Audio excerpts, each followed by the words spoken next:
I siciliani rifiutano AstraZeneca e 50.000 dosi inutilizzate partono per la Puglia, che invece ha esaurito le scorte. È il paradosso della Sicilia, fanalino di coda delle vaccinazioni anti-Covid e ultima regione in zona arancione assieme a Sardegna e Valle d'Aosta in un'Italia gialla.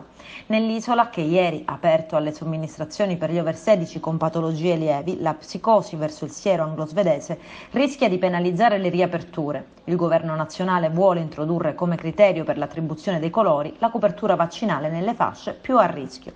Intanto al via in Sicilia con le vaccinazioni per tutti i cittadini da 16 anni in su con patologie che non sono già rientrati nella platea degli estremamente vulnerabili. Chi fa parte del nuovo target potrà prenotare l'appuntamento tramite piattaforma di Poste Italiane o aderire agli Open Day negli hub vaccinali. Nell'ultimo fine settimana, da venerdì a sabato, nell'isola sono state somministrate più di 101.000 dosi, ma ancora non si è raggiunto il target settimanale richiesto dal commissario nazionale Figliuolo.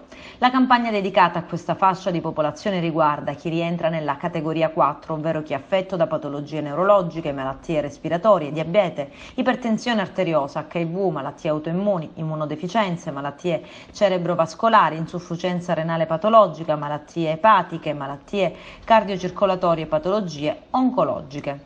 Sulla piattaforma di Poste Italiane prenotazioni.vaccinecovid.gov.it è possibile registrarsi. Occorre esibire al momento della vaccinazione l'autodichiarazione accompagnata dalla relativa documentazione. Solo se in possesso della documentazione attestante l'appartenenza alla categoria in target si potrà procedere alla vaccinazione. Sono inoltre ricominciate le vaccinazioni per il personale scolastico, stoppate un mese e mezzo fa su disposizione della struttura commissariale nazionale.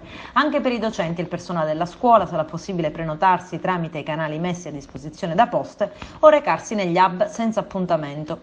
Da oggi le seconde dosi per i vaccini Pfizer o Moderna saranno programmate non più dopo 21 e 28 giorni, ma tra il 35° e il 42° giorno, su disposizione ministeriale. Intanto prosegue nelle isole l'operazione Covid Free.